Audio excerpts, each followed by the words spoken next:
Olivia Miles is a joke of a basketball player. Like, I cannot stress that enough. Like, Olivia Miles is an MVP candidate. Olivia Miles is a dog.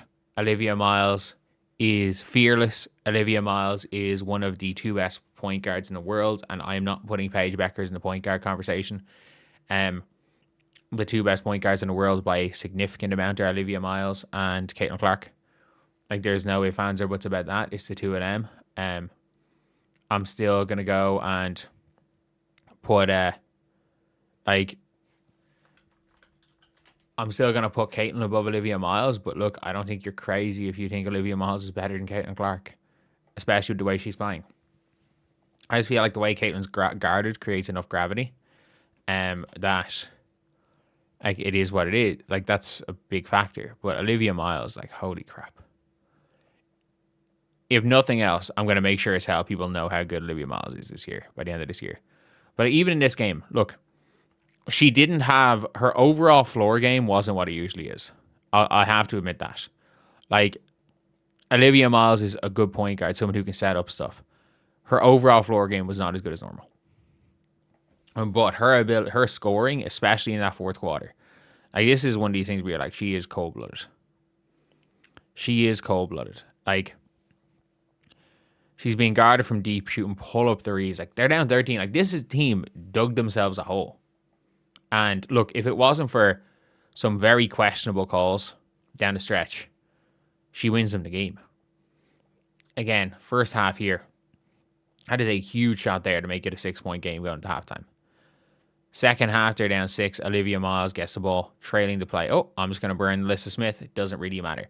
She kind of like floats through the air on her layups. And look, I didn't watch the first half of this game. She just went to go mode, especially in the fourth. Down the stretch, you can see here, did very little in the third quarter. But she goes into go mode here. She's taking on Jackie Young. Like, she's able to, she has this thing where she like extends her arm and gets these finishes. She's like isoming Asia Wilson like it's nothing to make it a 2-point game. Like, that's not an easy finish on anybody, let alone Asia Wilson. She attacks Asia again. She tries to switch on to Asia. Hits a left-handed and one falling to the deck and then hits the free throw to give them the lead. Then they foul stupidly on a 3-point shot the next possession. And she pulls up for 3 and gives them the lead again. Like, Asia gets a really soft foul. And obviously, the Minnesota Lynx lose this game. But I don't really care. I don't really care. When we're talking about an individual player, I don't care. Like, this is what you call like somebody who is just putting a team on her back. She put a team on her back today or yesterday. And look, there's been loads of times where people are like, oh, it doesn't really matter if you lose. Yes, it does. Like, Paige Bueckers' 44-point game was in a loss. Caitlin Clark's, in my opinion, the what you call it,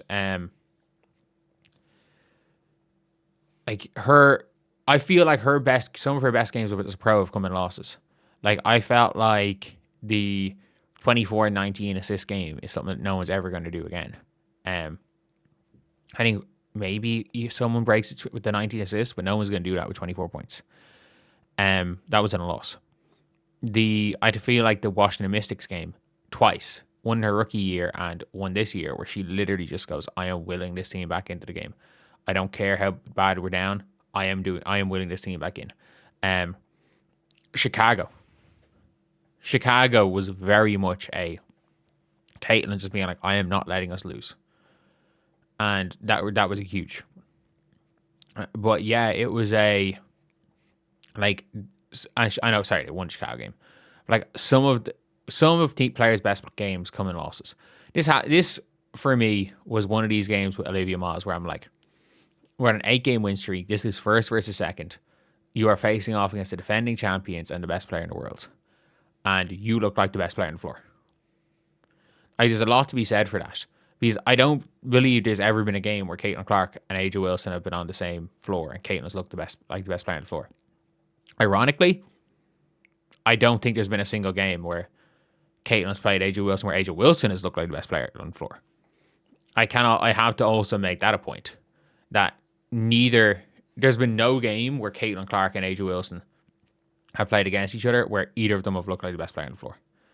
That being said, it's like Olivia Miles well and truly outplayed, and the team goes to her. This team is like, you are our closer. If we are closing a game, we are closing through you. You are our closer right now. And look, I'm going to be real. That's incredible. She's a rookie. And she's somebody that, she's on a team of vets. This isn't like for example, like, oh, teams trust because like her and Citron are the same age. I think she's a little bit older than Citron. People are like, oh yeah, I mean, teams trust Sonia Citron. Or the Mystics trust Citron to win. I'm like, yeah, this isn't a veteran team. The Minnesota Lynx, other than Olakosu, like, they don't have any young players. You have all-stars in Courtney Williams and Kayla McBride. Former All-W players and former Depoys and Natasha Howard. Being like, you are taking us home. We trust you. We trust you to make the decisions. We trust you. You've got a 4-time champion coach and asterisk 5-time champion. Let's be honest. We all know Game 5 was rigged in 2024. Like, I'm sorry. Stewie took 8 steps into a clean block. We all know. We all know that was rigged. And they trust her. That is so impressive. Like, that is super impressive from for a young player. Like, young players very rarely get that type of freedom. Young players very rarely are like get that type of confidence from their coaches and especially from their teammates. So, look, I'm going to be real. Olivia Miles, the odds of her having a better rookie season than Caitlin Clark are relatively high. Relatively high. She's had a much better start. And look, does it help with the players, with the coach she has and teammates around her? Sure. But like, Cheryl Reeve is a miracle worker. I get that. If the Minnesota Lynx, like Olivia Miles, we're not even talking about the Rookie of the Year race anymore because there is no race. Like, Olivia Miles, it's one of those things where it's like, none of the other rookies in the WNBA have even been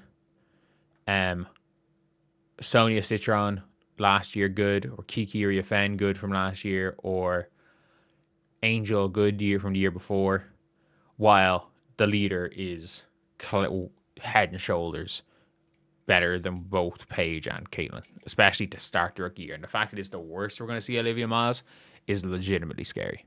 So anyway, yeah, that's the video. Thank you guys for watching. Please like, comment, and subscribe, and buy stock in Olivia Miles. She's so fucking good.